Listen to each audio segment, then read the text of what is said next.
Welcome to the video presentation for Chapter 15. We'll look at motor vehicle crimes and evidence chapter.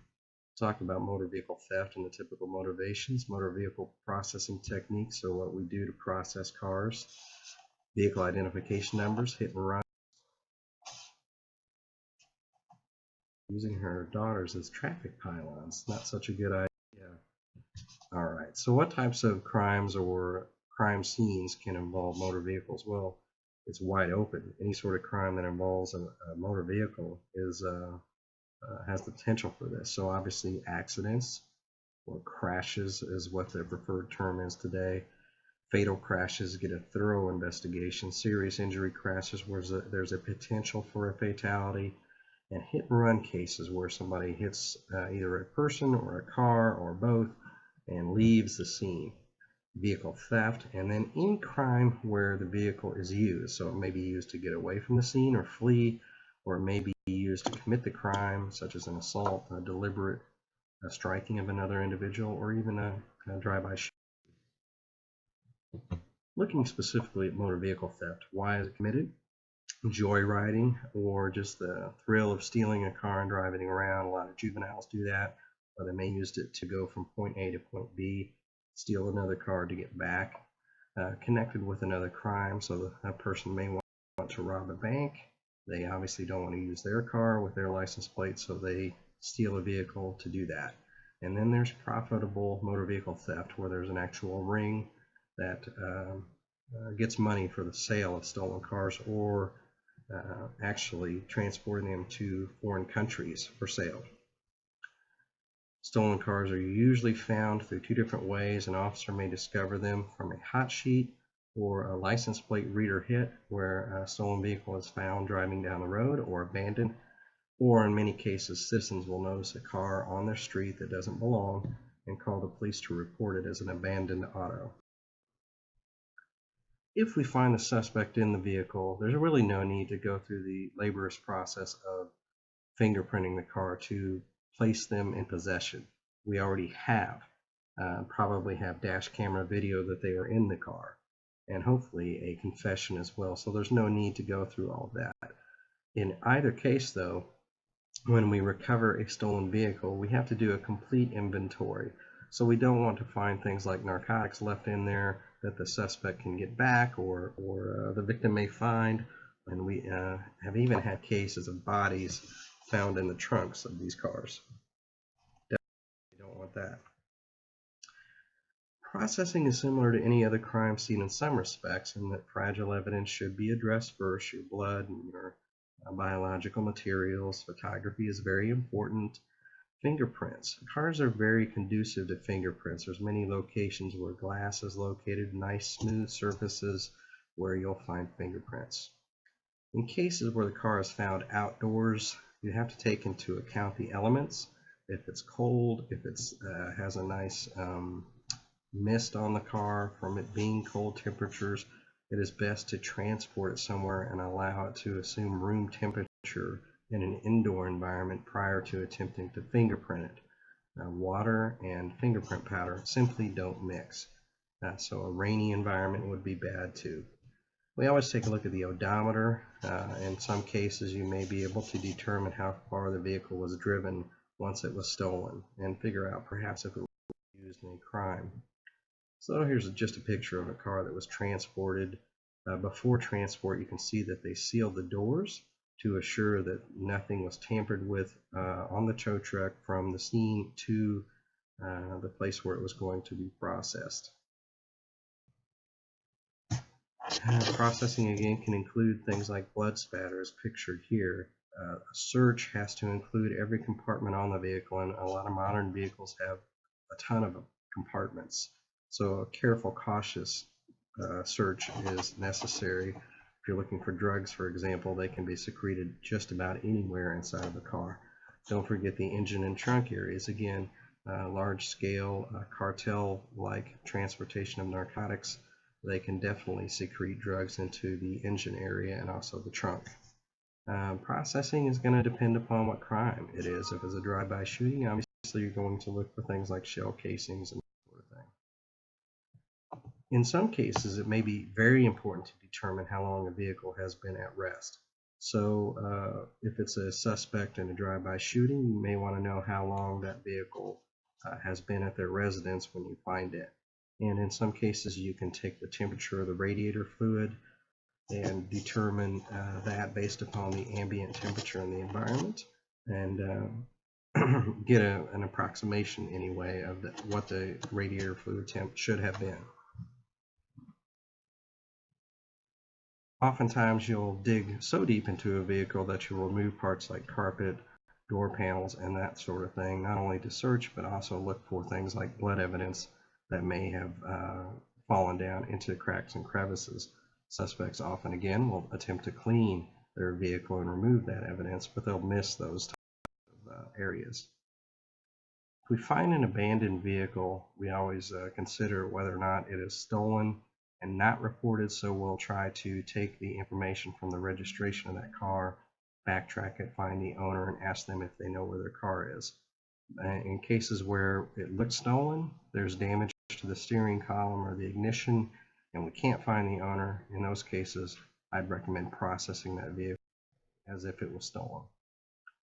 Every vehicle has a vehicle identification number. From the mid-80s, I believe 1984 forward, it's a 17-digit number, and it may be found on the dashboard or the door jamb of the car.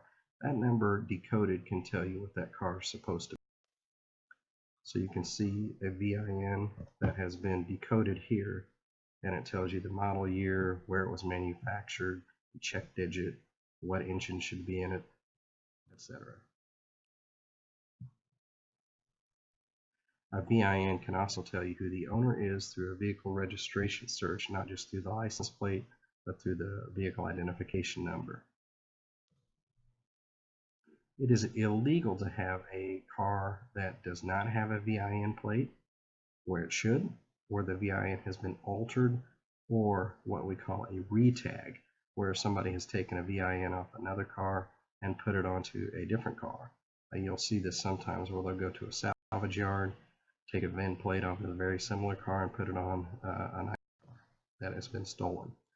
Most cars these days, in fact all modern cars, have what we call hidden VINs, various places on the car where the VIN is stamped into the car's metal. So even if that VIN plate has been removed, we can look to the hidden VIN. It's a partial usually, not the entire number, but we can still find ownership and registration information. Interesting things about vehicles too, often you can find the model year of that car in two spots. If you pull your seatbelt all the way out, you'll often find the model year of your car on the seatbelt tag, and on the rear signal lens too, you'll often find a model year there. Licensing documents can be forged as well, so in those cases you have to look in cases where a car has been stolen with the title. And there's some elements of handwriting examination, as we discussed earlier in the course, in these types of cases. Hit and run investigations, two different types, obviously, those involving merely property damage, and also those involving some sort of injury or even death. Forensic determinations, we want to connect the scenes together. So if we have a suspect vehicle, we want to connect that back to the scene. And we also want to determine, how did the hit and run occur? How did the crash happen?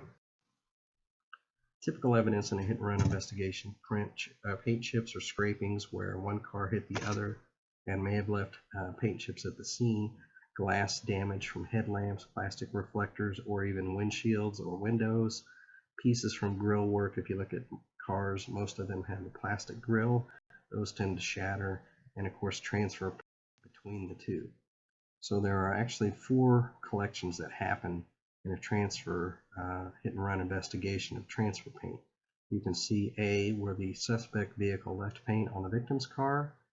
You can see the victim's paint, and then you go to the suspect vehicle. Hopefully you'll find the victim's paint on the suspect's car, and then the suspect's paint. So that's actually 4 collections in order to make the match.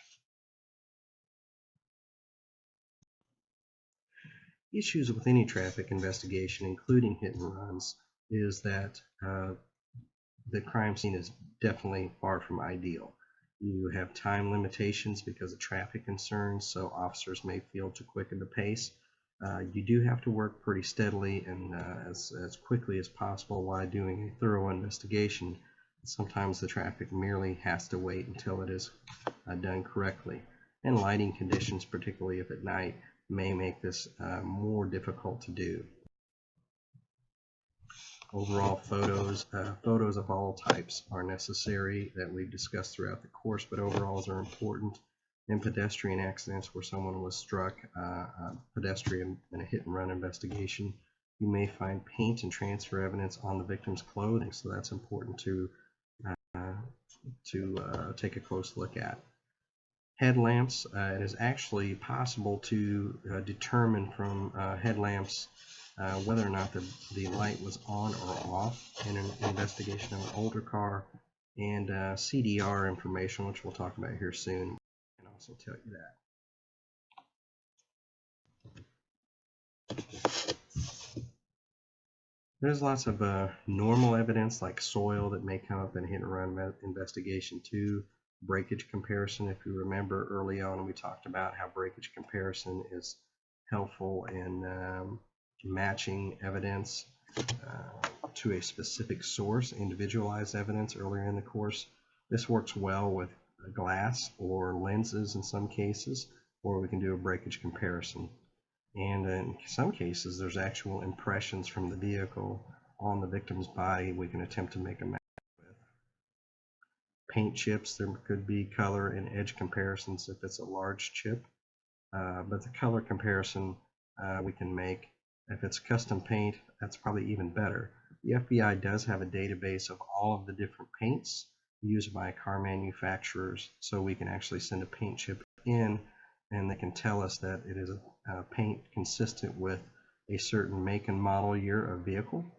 The problem with this obviously is if somebody took a Chevy and painted it with a color that Ford uses on a 2002 Ford. So it doesn't tell us for sure, but it gives us a good investigative lead. If the car is recovered too, we may look for the victim's blood or hair or any other biological material on the car. There could be soil and grease on the victim, and in some cases there have even been tire impressions on the victim for comparison as well.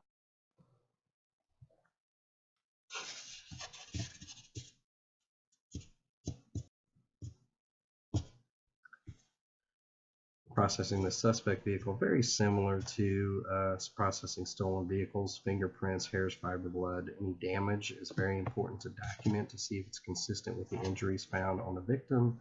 If it's a pedestrian or the victim's vehicle, headlamps, broken lamps, impressions that we've already talked about. It's important to fingerprint the inside of a vehicle. Oftentimes a suspect in a hit and run will attempt to report their vehicle stolen so they can blame it on someone else.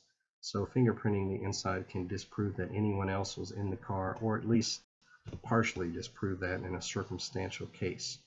If we get the suspect quick enough, we want to do some toxicology. So we want to get samples of blood or urine in order to compare in the crime lab and see if there's evidence of driving under the influence.